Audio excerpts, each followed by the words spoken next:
Você aí já parou para pensar de onde realmente vêm os predadores? Aqueles caçadores implacáveis que enfrentam xenomorfos, humanos e tudo que eles consideram digno de um combate justo? Bom, spoiler aqui para vocês, eles não são exatamente predadores, no sentido biológico da coisa, é claro. Afinal, caçar por esporte não é bem o que um predador faz, né? Mas tudo bem, bora manter esse nome predador porque, convenhamos, soa muito mais legal. E nesse vídeo a gente vai mergulhar fundo na origem dessa raça alienígena mortal, explorando a sua história, cultura, rituais e como eles interagiram e interferiram na humanidade ao longo dos séculos. Então, bora pro vídeo.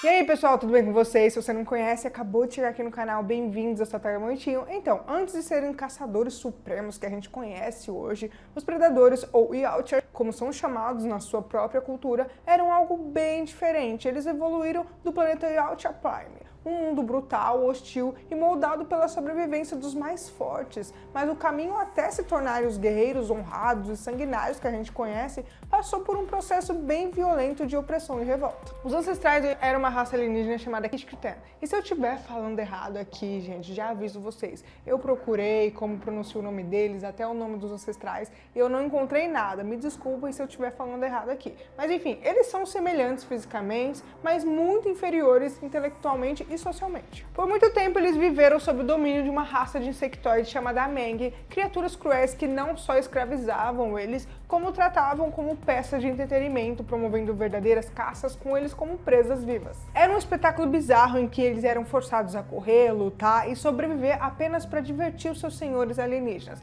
Mas essa relação abusiva teve um fim violento. Eles se rebelaram, exterminaram os Ameng e, ironicamente, acabaram herdando muitos traços culturais dos seus antigos opressores, inclusive o gosto pela caça. Só que ao contrário dos Ameng, eles levaram essa prática a outro nível. Com o tempo, eles incorporaram a tecnologia deixada pelos inimigos derrotados, combinando armamentos avançados com a sua força bruta e sede de confronto. Essa fusão de barbarismo e inteligência estratégica deu origem a uma nova versão de si mesmo, mais forte, mais inteligente e muito mais perigosa. No momento em que se tornaram Yautja, a caça já não era mais uma atividade, era um modo de vida. Yautja Prime, o planeta que abriga eles, não era só mais um lar, é um campo de testes constante, um ambiente onde só os mais aptos sobrevivem. Tempestades violentas, criaturas hostis e uma atmosfera sufocante fizeram com que a sociedade dos predadores se moldasse em torno da resistência, do combate e também da superação. Quase tudo na sua cultura gira em torno de caçadas, seus ritos de passagem,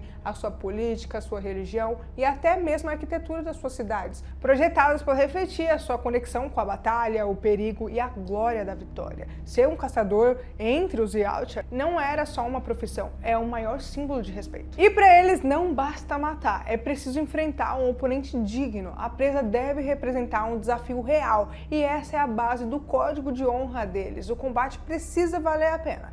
Claro, como toda sociedade tem exceções. Alguns agem fora desse código e desprezam suas próprias tradições. São os chamados sangue ruins ou bad bloods. Eles caçam indiscriminadamente, sem honra e acabam sendo perseguidos pelos seus próprios irmãos de espécie. Mas, no geral, os predadores seguem um princípio simples. O respeito é conquistado no campo de batalha e o fracasso raramente é perdoado. A sociedade deles evoluiu rapidamente, combinando o armamento de ponta com táticas de guerras brutais, e eles haviam aprendido com os Ameng que tecnologia sozinha não basta. É preciso saber usá-la com propósito.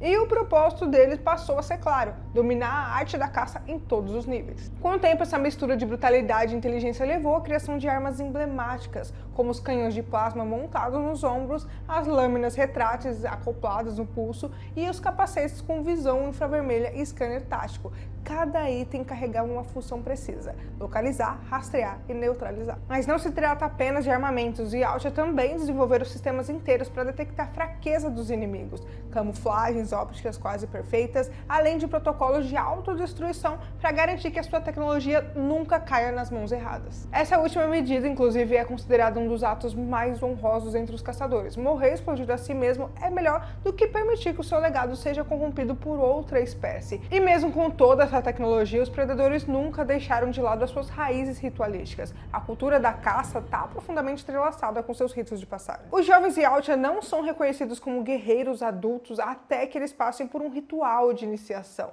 E isso envolve caçar ou matar uma criatura considerada digna, como um xenomorfo, por exemplo. Quando esse feito é alcançado, o caçador marca o seu próprio capacete ou a sua pele com o sangue do inimigo, não por vaidade, mas como um símbolo de honra. É como se fosse uma tatuagem de guerra. Essa marca é um lembrete de coragem, superação e de respeito pelas regras do jogo. Além disso, os clãs Yautja mantêm registros sagrados de caçadas lendárias passadas de geração em geração. Essas histórias funcionam como lendas e também como manuais de conduta. Cada vitória registrada é uma inspiração e cada erro uma lição. E o mais interessante é que mesmo com a constante inovação de tecnologia, os predadores não abandonam seus métodos tradicionais. Eles acreditam que a tecnologia não deve facilitar a vitória, ela deve ampliar o desafio. Usar armas é um ato de honra, mas é preciso merecê-las. Entre eles, caçar com eficiência não é o bastante, é preciso caçar com dignidade. Por isso, raramente eles atacam o inimigo desarmado. Para um Yautja, um combate só tem valor quando o adversário tem chances reais de reagir.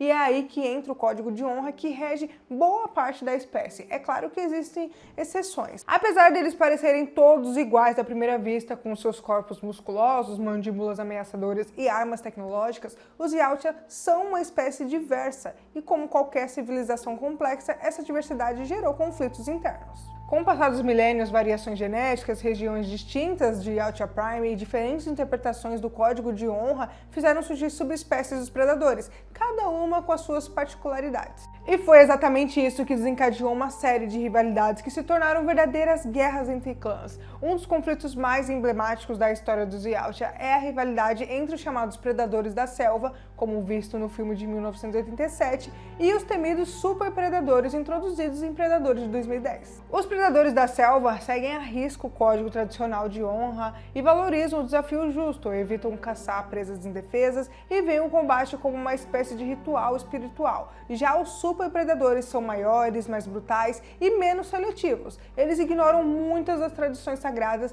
e preferem capturar suas presas, colocá-las em arenas de combate ou soltá-las em reservas de caça apenas para entretenimento. Essa diferença de filosofia colocou as duas partes em rota de colisão. Os superpredadores consideram os demais ultrapassados. Já os Yautja tradicionais os veem como uma ameaça à honra da espécie. O resultado? Um verdadeiro conflito interno, uma guerra de linhagens em que caçadores se tornam presas uns dos outros. Mesmo com a tendência natural à solidão, os Yautja entendem que a união dos clãs é essencial quando enfrentam ameaças maiores, como xenomorfos ou outras espécies hostis. Nesse momento, as diferenças são deixadas de lado temporariamente para transformar em alianças em nome da sobrevivência e da glória da caça. Mas vale lembrar que essas alianças são frágeis e basta um ato desonroso ou uma quebra de protocolo para que o equilíbrio dos clãs desmorone rapidamente. E quando isso acontece, os predadores não hesitam em caçar uns aos outros. Os predadores não são apenas guerreiros interplanetários, eles têm política,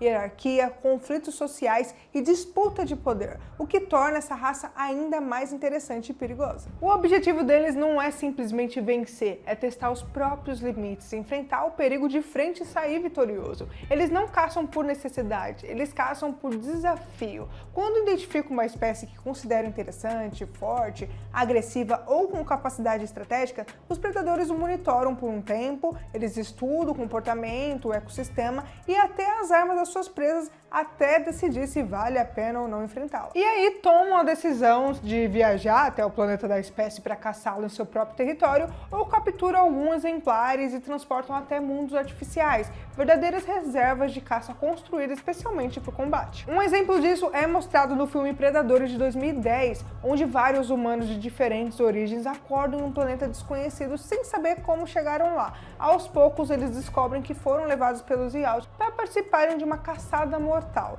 como se fosse um teste ou algo assim. E para os predadores, um espetáculo, claro. Mas entre todos os mundos já explorados, existe um planeta que fascina eles há milênios, a Terra. Nos registros Yautja, nosso planeta aparece como um dos ambientes mais ricos em desafios. A diversidade da fauna, os ambientes hostis e principalmente a evolução da sociedade humana ao longo do tempo fazem da Terra um campo de caça atrativo. E com o avanço das guerras humanas, o uso de armamentos e as complexidades das estratégias de combate, os predadores passaram a ver os humanos não apenas como presas, mas como adversários dignos. Eles visitaram o nosso planeta inúmeras vezes ao longo da história, não só para caçar, mas também para observar e estudar o nosso comportamento. Em várias dessas visitas, eles deixaram marcas, ruínas e até lendas que seriam reinterpretadas por civilizações antigas como encontros com deuses. Com o tempo, alguns Yautja passaram a frequentar a Terra com mais frequência, usando como campo de prova para os seus jovens guerreiros. Os clãs traziam aprendizes para caçadas específicas, como os rituais de passagem, para se tornarem caçadores completos. Em algumas ocasiões, eles até traziam seus inimigos mais letais,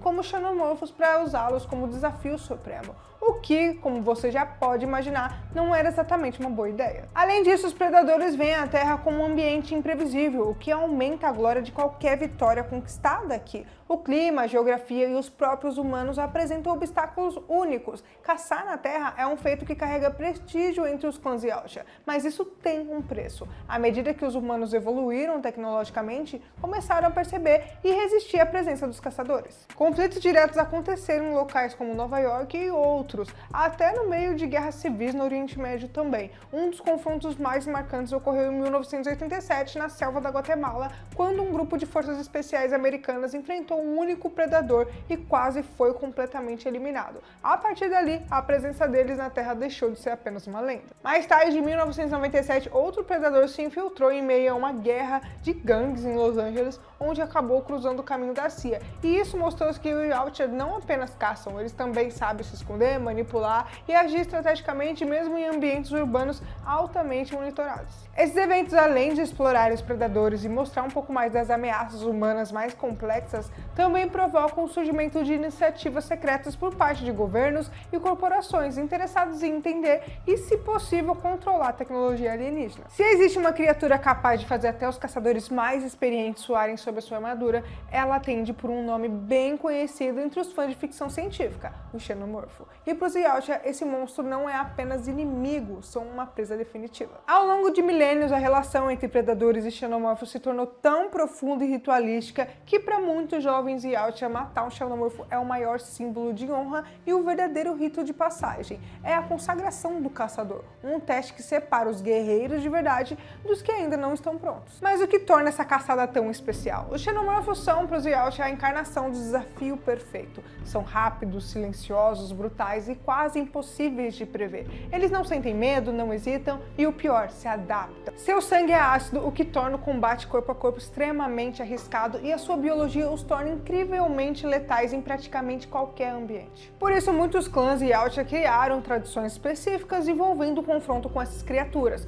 Os jovens caçadores são enviados para as pirâmides subterrâneas, cavernas remotas ou ambientes controlados, onde devem enfrentar pelo menos um xenomorfo e sobreviver. Tem ainda uma teoria que circula entre os estudiosos humanos, especialmente os arqueólogos, de que os predadores não apenas caçam os xenomorfos, mas também podem ter sido responsáveis por sua criação. Embora essa hipótese nunca tenha sido confirmada, tem evidência de que o Yautja mantém colônias de ovos de xenomorfos e são capazes de manipulá-los geneticamente para garantir a caçadas desafiadoras deles. Ou seja, eles criam os próprios pesadelos para se testar contra eles mesmos. E claro que isso é extremamente perigoso, tem registro de caçadas que saíram totalmente do controle, resultando na liberação dos xenomorfos fora da área segura. E quando isso acontece, nem mesmo os predadores estão a salvo. Em situações assim, os Yautja recorrem a medidas drásticas, como acionar o dispositivo de autodestruição para garantir que as criaturas não escapem e coloquem outros mundos em risco. A cada 100 anos, esses rituais se repetem e, embora a humanidade tenha esquecido boa parte dessa história, os predadores a preservam com orgulho. Muito antes de qualquer ser humano segurar uma arma ou construir uma cidade moderna,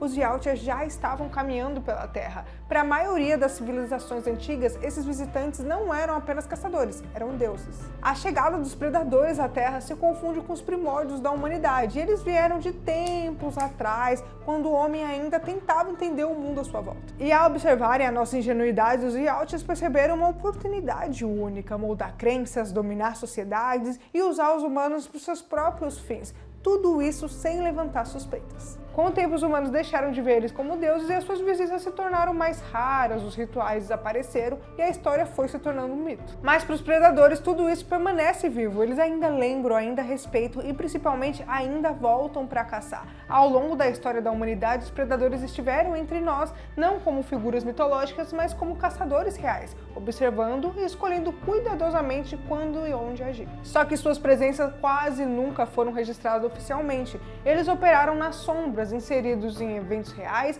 mas ocultos da narrativa histórica. Acredita-se que os primeiros confrontos entre os humanos e Yautja tenham ocorrido no final da Renascença e durante a colonização da América. Os Yautjas não são apenas monstros, eles são reflexos distorcidos dos nossos desejos por poder, desafio e controle, uma espécie que valoriza a honra, mas que não hesita no momento de destruir o que estiver no caminho do caçar ou ser caçado.